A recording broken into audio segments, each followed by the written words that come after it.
성경 읽어주는 딸, 현대인의 성경 낭독, 마태가 기록한 기쁜 소식, 마태복음 17장. 엿새 후 예수님은 베드로와 야고보와 그의 형제 요한만을 데리고 높은 산으로 올라가셨다. 예수님은 그들이 보는 앞에서 모습이 변하여 얼굴이 해같이 빛나고 옷은 눈부시게 희었다. 그런데 갑자기 모세와 엘리야가 나타나 예수님과 이야기하는 것이 보였다.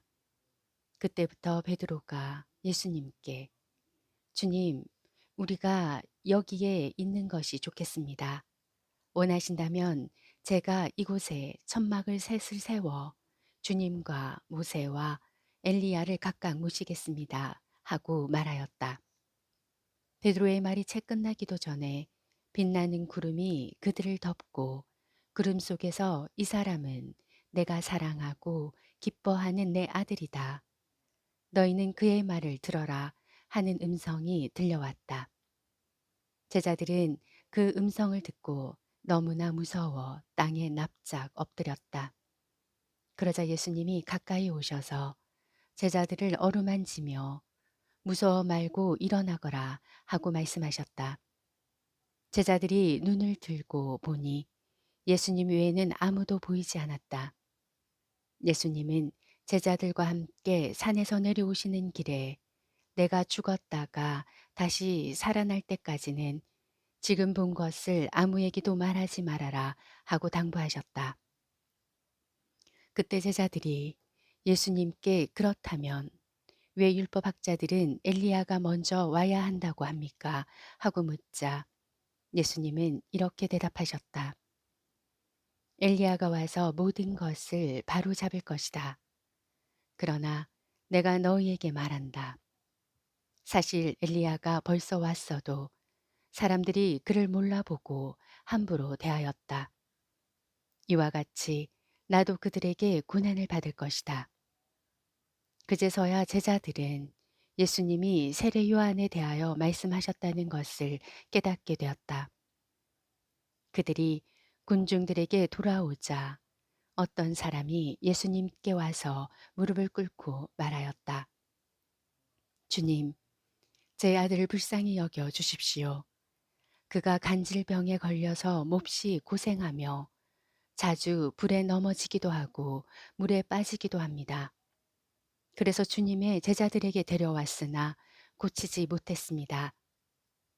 그러자 예수님은 믿음이 없고 삐뚤어진 세대여, 내가 언제까지 너희와 함께 있어야 하겠느냐?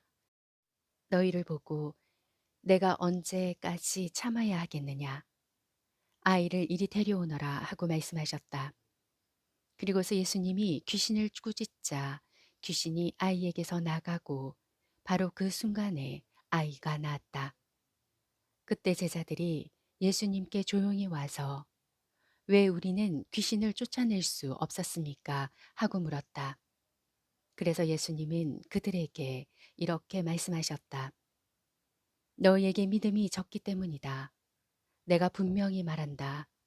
만일 너희에게 겨자씨 한 알만한 믿음이 있다면 이 산을 향해 여기서 저리로 옮겨가거라 하여도 그대로 될 것이며 너희에게 못할 일이 하나도 없을 것이다. 그러나 이런 귀신은 기도와 금식이 아니면 나가지 않는다.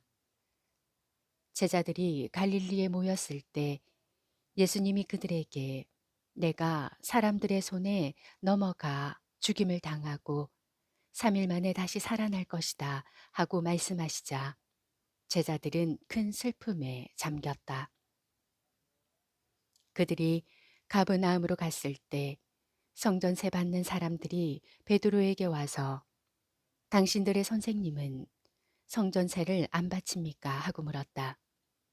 그래서 베드로는 아닙니다. 바칩니다. 하고 대답하였다. 베드로가 집에 들어갔을 때 예수님이 먼저 말씀하셨다.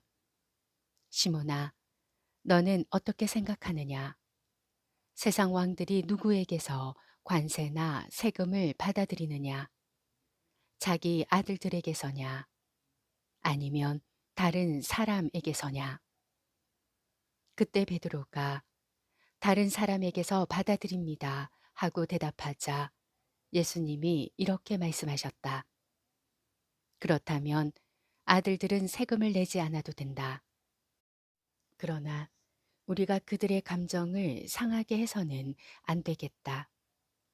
너는 바다에 가서 낚시를 던져라. 먼저 잡히는 고기의 입을 벌리면 은화 한 개가 있을 것이다. 그것을 가져다가 나와 너의 성전새로 주어라. 18장. 그때 제자들이 예수님께 와서 하늘나라에서는 누가 가장 위대합니까? 하고 물었다. 그래서 예수님은 한 어린 아이를 불러 그들 가운데 세우고 이렇게 말씀하셨다. 내가 분명히 말해둔다. 너희가 변화되어 어린 아이와 같이 되지 않으면 결코 하늘나라에 들어가지 못할 것이다.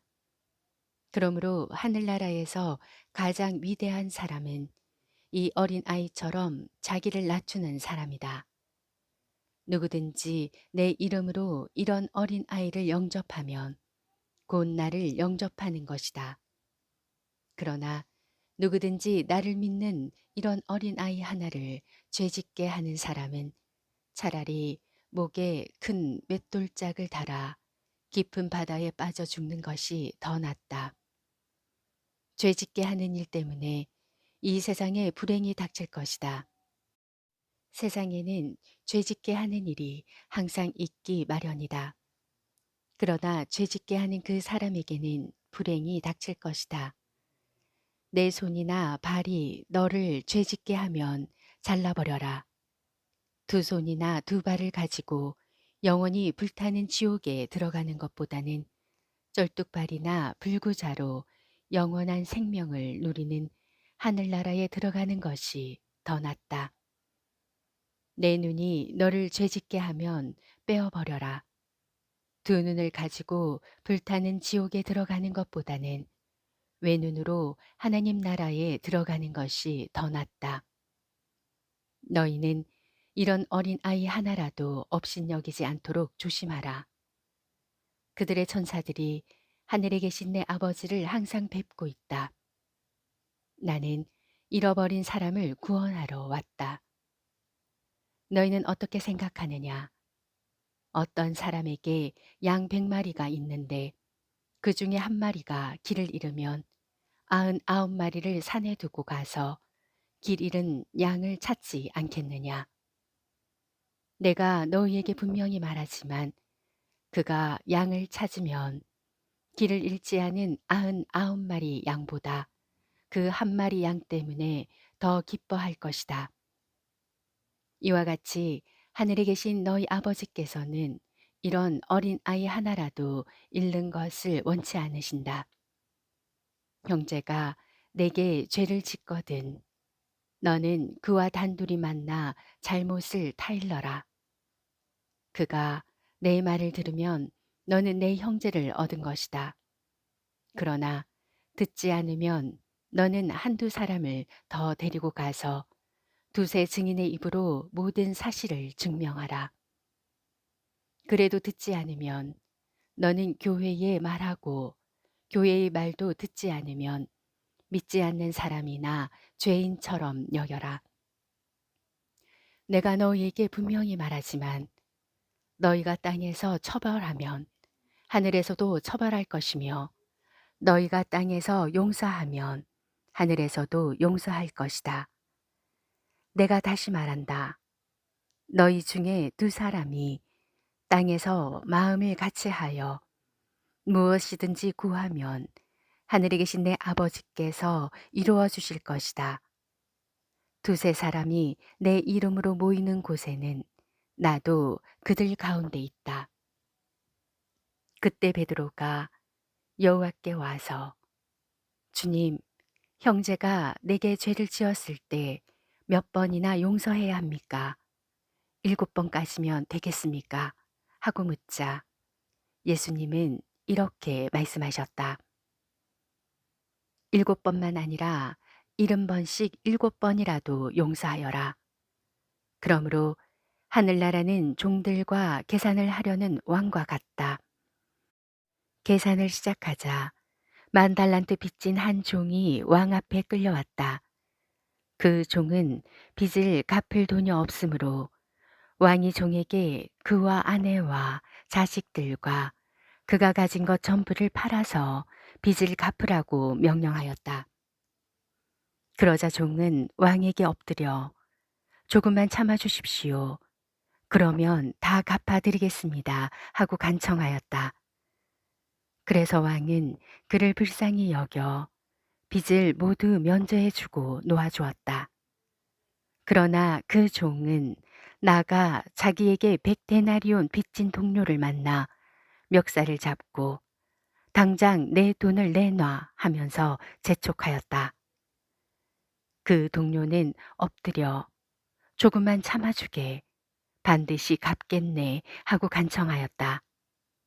그러나 그 종은 그 사람의 간청을 들어주지 않고 빚을 다 갚을 때까지 그를 감옥에 가둬버렸다.